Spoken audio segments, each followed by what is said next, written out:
पैसा कमाना एक कला है और उसे संभालना वो तो पूरी की पूरी लव स्टोरी है। पर अफसोस हम सब पहले एपिसोड में ही बजट का ब्रेकअप कर लेते हैं। लेकिन अगर कोई हमें सिखा दे कि कैसे बने धीरू भाई जोड़ मम्मी जी वाला कॉम्बो, यानी सोच बड़ी और खर्च समझदार, तो क्या बात हो। यही सिखाती है ये सीखों से भरी सुपर किताब money wise timeless lessons on building wealth. नमस्ते दोस्तों, मैं हूं आपकी समरी वाली और आज हम बात करेंगे ऐसे पैसों की जो सिर्फ बस में नहीं, सोच में समझ आएं। लेखक शरद कोमाराजू इस किताब में बताते हैं कि अमीरी कोई अचानक से मिलने वाला जैकपॉट नहीं, बल्कि वो धीमी धीमी सी चाय है जो जितनी देर खौलती है उतनी गहराई देती है।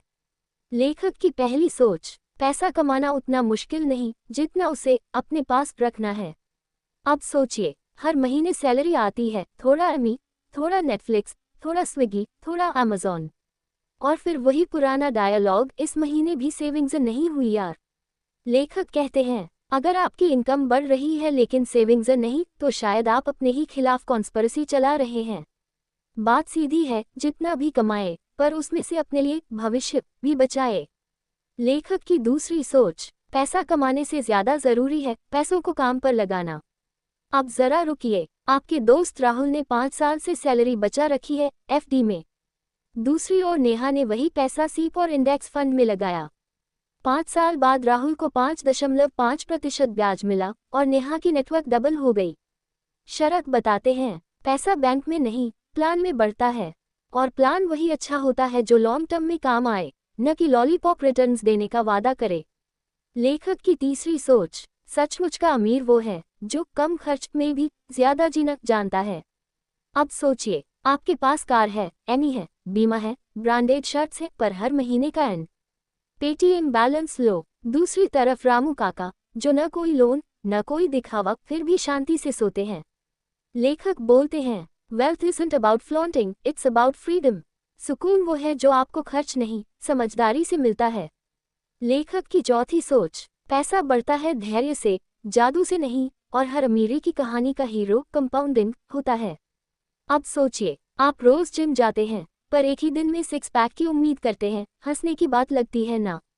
फिर पैसा इन्वेस्ट करते ही अगले महीने करोड़पति बनने का सपना क्यों। शरद कहते हैं, patience is the most profitable currency.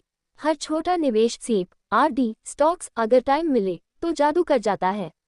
अगर समरी अब तक लग रही है दिलचस्प और दिमागदार, तो लाइक और सब्सक्राइब जरूर करिए और बताएं, क्या आपने कभी कोई ऐसा निवेश किया है जो बाद में आपके लिए जैकपॉट निकला। कमेंट में बताएं ताकि दूसरों को भी बुद्धिमानी का बूस्टर मिल सके। लेखक की पांचवी सोच, हर निवेश से पहले गूगल मत पूछिए, अपने गोल पूछिए। अब सोचिए, आपने सिर्फ इसलिए म्यूचुअल फंड लिया क्योंकि दोस्त बोला भाई रिटर्न्स 18% हैं, लेकिन आपका मकसद था 3 साल बाद घर की डाउन पेमेंट, और वो फंड तो लॉन्ग टर्म था ही नहीं। शरद कहते हैं, पैसा तभी सही जगह लगता है जब वो आपके मकसद से जुड़ा हो, न कि किसी और की सलाह से।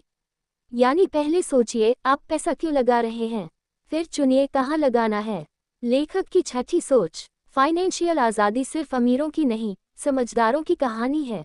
अब सोचिए, आपके पास 1 करोड़ रुपए हैं, पर हर महीने उसके खर्च में 95% चला जाता है, और दूसरी तरफ रीता के पास 50,000 रुपए की इनकम है, जिसमें से वो हर महीने 10,000 रुपए इन्वेस्ट करती है। कौन ज्यादा फ्री है? शरद जवाब देते हैं, फाइनेंशियल फ्रीडम यानी जब पैसा आपका नौकर हो और आप उसके गुलाम नहीं। ये पावर पॉइंट प्रेजेंटेशन से नहीं, बजट और अनुशासन से आती है।